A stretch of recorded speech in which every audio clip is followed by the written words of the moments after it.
Many of you have met Tarshish, but for those of you who have not, I'm thrilled to be able to introduce him to you from our bima. Yos and his wife Leora moved here during COVID, so a lot of people didn't get to meet them. But they are the dynamic duo who is reinvigorating Hillel and also bringing lots of energy and great ideas to our congregation. Yos is the director of Queen's Hillel, and Leora, who unfortunately is not here, please God, may she be here soon. She's experiencing some immigration difficulties, but she will be here. She is the education director for Hillel, and Yos is also serving on our board as a member of the board of directors. And I don't know if it's most importantly, but most excitedly for me, they're about to be our neighbors right next door. So our relationship with Hillel is becoming stronger and more realized, and I'm very glad to be able to invite Yos to our bima to teach us, and from his extensive background in youth programming and development, and he's a great thinker on lots of other topics. So Yos, please come and share your wisdom with us.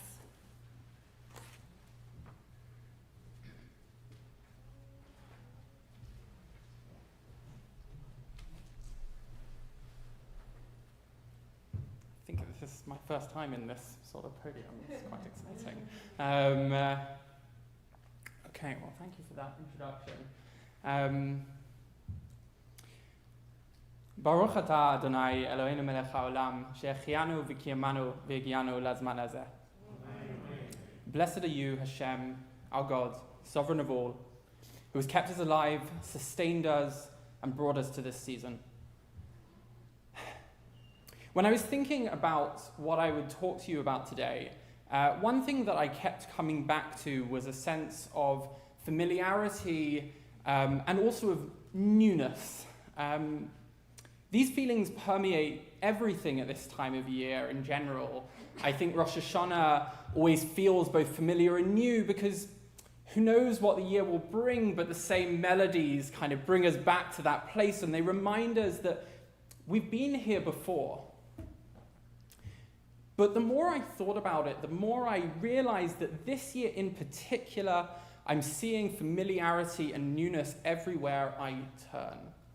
Each time I set foot in this building, I feel the sense of familiarity and also newness, and I wonder if many of you feel it as well. Familiarity because I was privileged to grow up in an incredibly warm and embracing community in London, UK, where I was inspired to pursue much of my initial commitment to my Jewish practice, and while Beth Israel is not that shul, it exudes the same warmth, the same values that have made both this shul and that shul second homes to me. More familiarity and newness. I'm moving into a new house next week, as the rabbi mentioned, and that's new, but it is literally next door, and that's fairly familiar. I don't know about you, but I'm still getting used to being fully in person again. My work, though I did just comment to somebody that I believe now Beth Israel has stricter mask policies than Pearson Airport. I don't know about you, but I'm still getting used to this kind of being all in person. And my work as Hillel director in Kingston, though it's similar to the work I did prior to the pandemic when I was working at Western Hillel, it's also new and it's different, and I'm sure many of you feel as I do that we must get used to the fact that some things will never go back to the way they were before.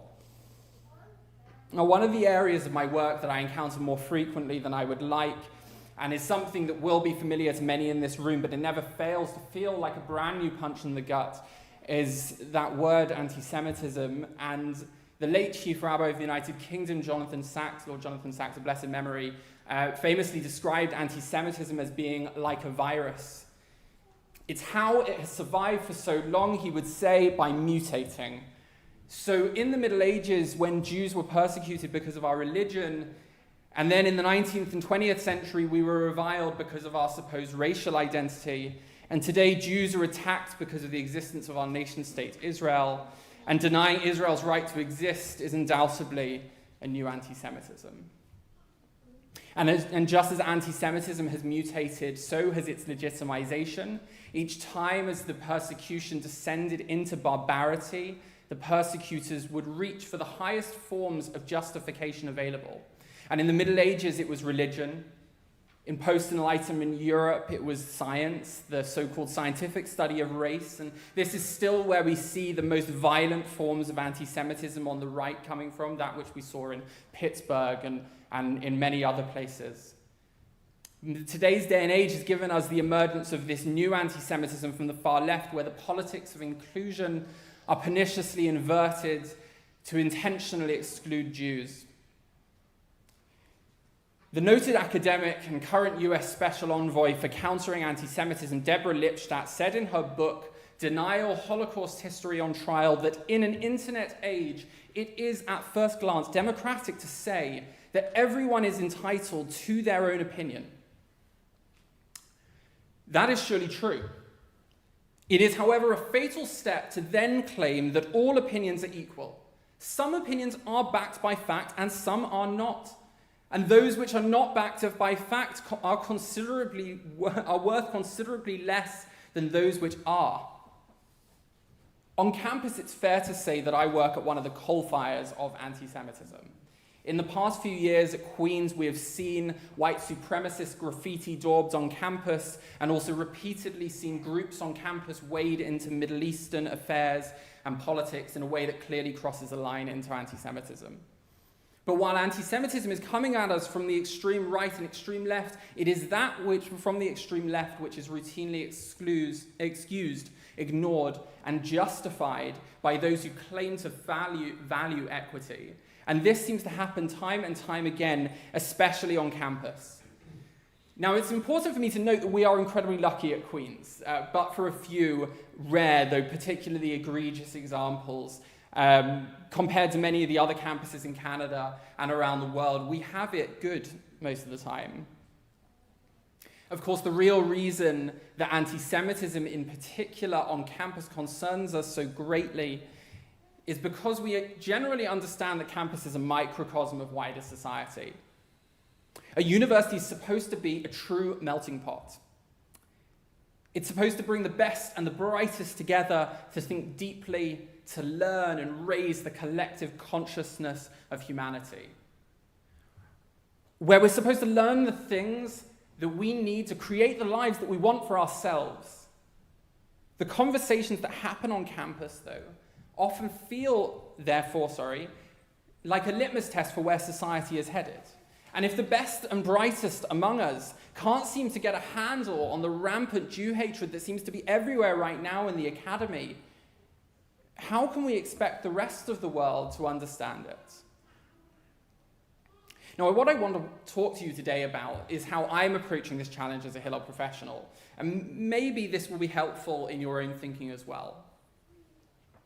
One of the first questions that Jewish students ask us when they encounter Hillel is, what is Hillel? What is this word? Where does it come from? Hillel bears the name of a 2,000-year-old Jewish sage who lived in Babylon and Eretz Yisrael, Hillel the Elder. And Hillel was noted for many of his maxims and proverbs that continue to inspire us to this day. One of his most famous sayings was, "If I am not for myself, who will be for me? And if I am only for myself, what am I? And if not now, when?" I view this quote, which comes from Pirkei Avot, the Ethics of the Ancestors, chapter 1, as the imperative of our time. Here we have Hillel providing us a blueprint for the continued strength of the Jewish people. A simple roadmap for how we can ensure the continued perseverance in the face of those who would seek to harm us. And the whole quote can really be summed up with 3 principles, I think. Pride, accompliceship, and action. If I am not for myself, who will be for me? Pride. Rav Kook, the first chief rabbi of Mandatory Palestine, used to say,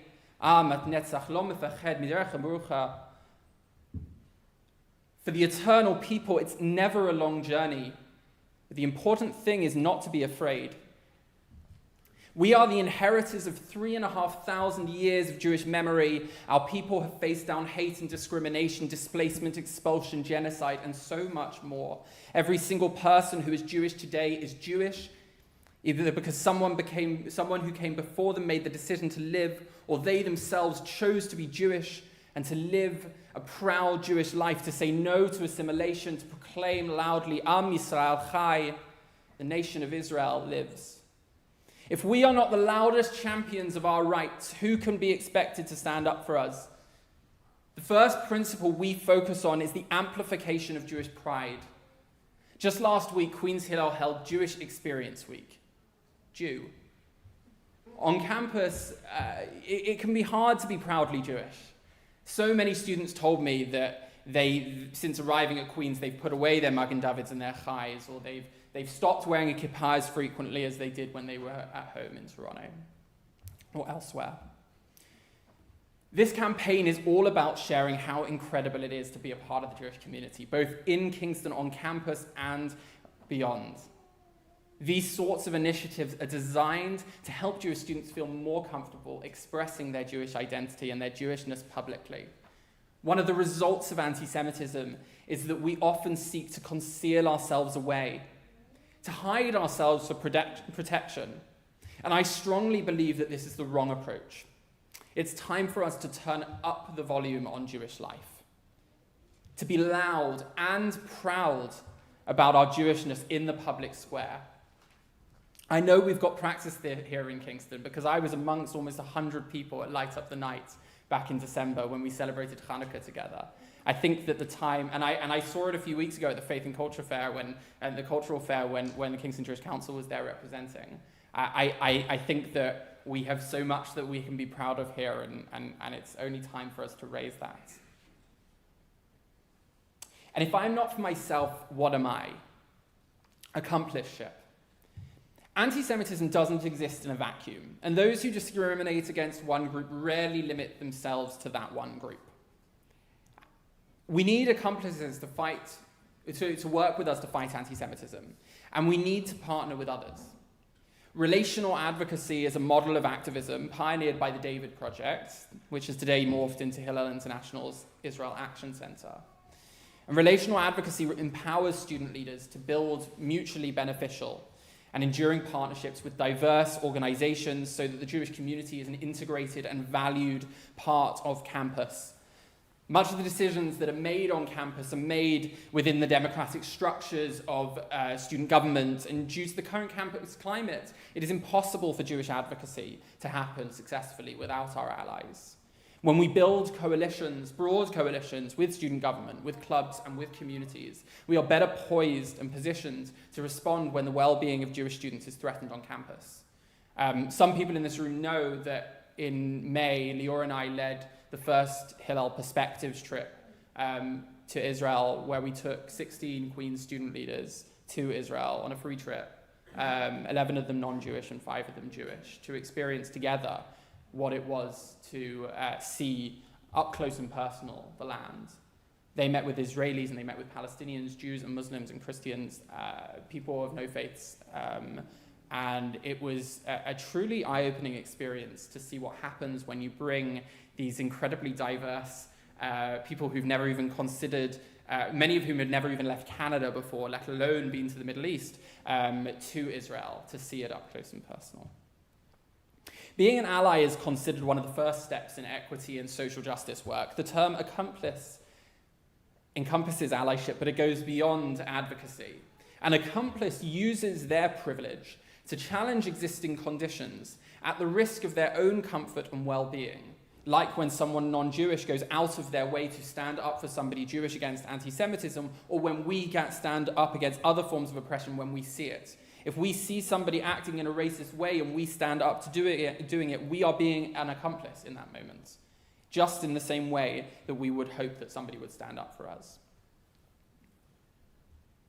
This is why we at Hillel cultivate these relationships with student leaders on campus, who can become both allies and accomplices in the fight against anti-Semitism. But this principle applies beyond campus, and living in Kingston, I imagine that many of us live with predominantly non-Jewish social circles. And I wonder how many of us have actually spoken to our non-Jewish friends about the alarming rise of anti-Semitism. And if not now, when? Action.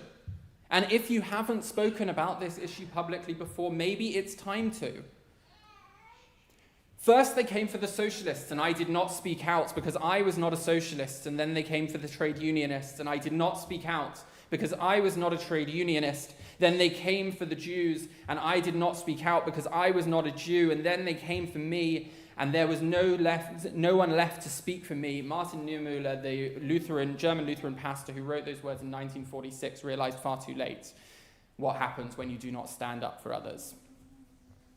Now is the time for us to stand up and act. We may think it can't get much worse, but history has shown us time and time again that temporary comfort does not guarantee safety in the long run, and it's up to us. We can't wait. The risk is too great for us not to. At Rosh Hashanah, we have an annual opportunity for new beginnings. It's time for growth and reflection and fresh starts. Our sages teach us that we live in a broken world, and this is one reason why Judaism is far more concerned with this world that we live in than the world to come, the one that we will go to in the afterlife. We don't know what the world to come will look like, but we do know how we experience this one. The principle of Tikkun Olam, healing the world, is one that all of us are obligated in. Each of us doing our own bit to bring the fractured pieces of the world back together again in a new, beautiful mosaic. May we all merit to experience only good things this year. May we have the courage to have pride in our identities. May we have the humility to both know when we need to ask for help and to show up for others when they need us. And may we have the strength to persevere even when the task seems great. When I reached this point in writing my speech, I sort of threw my hands up and I was like, how do I end? Where do I go from here? And the rabbi reminded me of the words of the great sage Rabbi Tarfon in the Gemara, who said, "You are not expected to complete the task, but neither are you free to avoid it." And these words were set to beautiful music by Jewish group Kol Beseder, Dan Freelander and Jeff Klepper. And I love this tune, and I wonder if you know it, please join in. Lo alecha hamlecha ligmor, lo alecha ligmor, lo alecha hamlecha ligmor, lo alecha ligmor, velo ata bein chorin lehibatel mimena, velo ata bein chorin, velo ata bein chorin lehibatel mimena, velo ata bein chorin. You are not expected to complete the task, but neither are you free to avoid from it. Wishing you all a Shana Tova, Umetuka, a happy and sweet New Year. Amen.